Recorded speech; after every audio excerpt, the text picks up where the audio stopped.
Good morning. Ngasigi akoigi video hapeting yengminarase ko.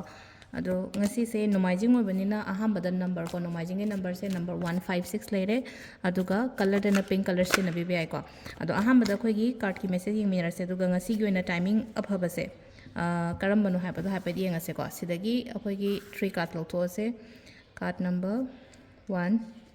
2 3 ko. ahum sidagi amma choose to birase ko aham bese khansira ani se khansira natraga ahum suba se khansira habado ko hadi 1 2 3 1 choose to bangai gi oina haitare ko 1 khan bangai gi ahamba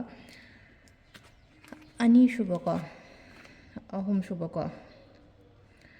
khwai first ke se ko ngasi gi oina yengmane daily gi oina yengmane na ko aina sum thaba ma chatke khotke en haragadi ko ai gi thabak ama laiye natraga ai kenoma keno tawdoine haragadi ai gi damakta supportive oiba hai tare ko support laigani ko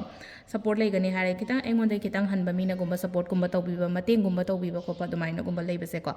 aduga ani shuba sina amuk laina ko hadi problems lairamba mayam dai kitang relief hangakpani khangde heal tawrakpani khangde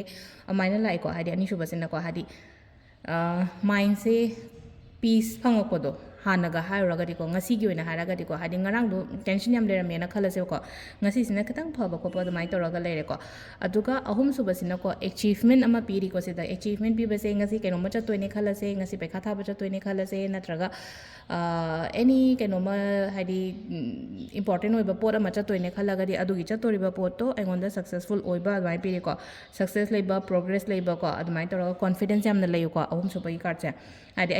ai interview natraga hadi kenoma maru oiba ma chatoine khalagadi confident katang leibiyo aduga timing sina ayuk ki pung 3 ka minute 35 dagi na ko 38 ga minute 13 phawm lere dagi 12 ga minute 39 dai na pung 1 ga minute 59 phawm lere ko sin jin talakini ko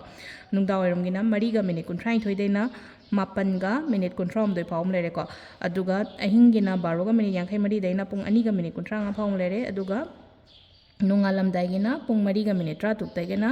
next day ni ko sise hadi hayeng nongalam daigi 3 ga minute 30 taina 5 ga minute 53 phawm lere ko sisina khoi gi ngasi gi oina afaba timing ko adu sida lere akhoi gi ngasi numajing numit ki card message se ma'am